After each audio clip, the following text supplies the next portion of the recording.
Ini orang kenapa sih?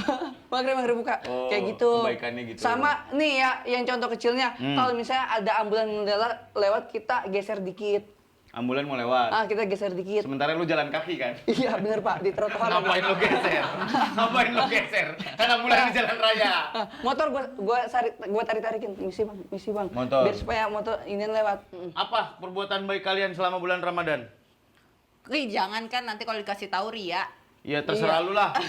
Lu udah berbuat baik apa? Kayak macem gua puasa bukannya harus maghrib. Iya sih.